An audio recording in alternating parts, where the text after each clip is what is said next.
വലിയ പണക്കാരൻ ആരാണെന്ന് ചോദിച്ചാൽ അമേരിക്കയിലെ ഇലോൺ മസ്ക് എന്ന് പറയുന്ന മക്കളില്ലേ, ലാരി പേജ് എന്ന് പറയുന്ന മക്കളില്ലേ, ലാരി എലിസൺ എന്ന് പറയുന്ന മക്കളില്ലേ, അവരെല്ലാം ഇന്ന് വലിയ വലിയ പണക്കാരാണെങ്കിലും ലോകത്തിന്റെ നേതാവ് മുത്തു മുഹമ്മദ് മുസ്തഫ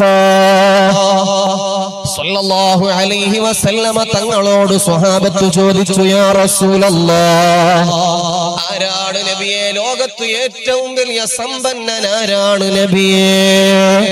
മുത്തു മുഹമ്മദ് മുസ്തഫ സല്ലല്ലാഹു അലൈഹി വസല്ലമ തങ്ങൾ പറഞ്ഞു, അതിരാവിലെ പരിസരത്തുള്ള പള്ളിയിൽ നിന്ന് ഹയ്യ അലസ്സലാഹ് ഹയ്യ അലൽ ഫലാഹ് എന്ന് പറയുന്ന സുന്ദരമായ മന്ത്രധ്വനി പരിസരത്തെ പള്ളിയുടെ മിനാരങ്ങളിൽ നിന്ന് കേൾക്കുമ്പോ അതിരാവിലെ ഉറക്കത്തിൽ നിന്ന് എഴുന്നേറ്റ് 2 റക്അത്ത് നിസ്കരിച്ചു സുബ്ഹി നിസ്കരിക്കുന്നവരടിമയുണ്ടോ? ആ അടിമയേക്കാൾ വലിയ സമ്പന്നന് ലോകത്തൊരാളുമില്ല.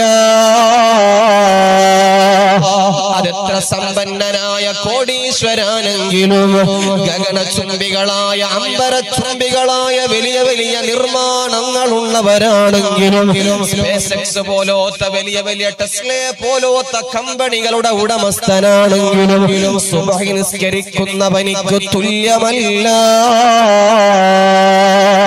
സുബ്ഹി നിസ്കരിക്കുന്നവന് ലോകത്തൊരു പണക്കാരനും തുല്യമാകില്ല.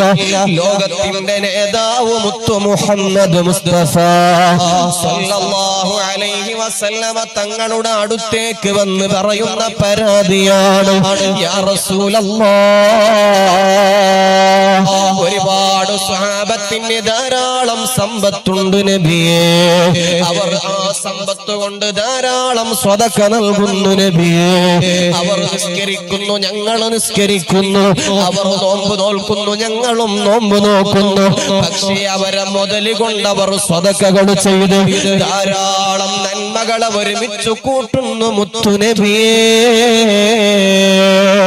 ആ സമയത്ത് മുത്തുനബി അവിടെ ആശ്വസിപ്പിക്കുകയാണ്, ഖദ് ജഅലല്ലാഹു ലക്കും മാ തസദ്ദഖൂന ഇന്ന ബികുല്ലി തസ്ബീഹത്തിൻ സദഖ വകുല്ലി തക്ബീറത്തിൻ സദഖ വകുല്ലി തഹ്മീദത്തിൻ സദഖ.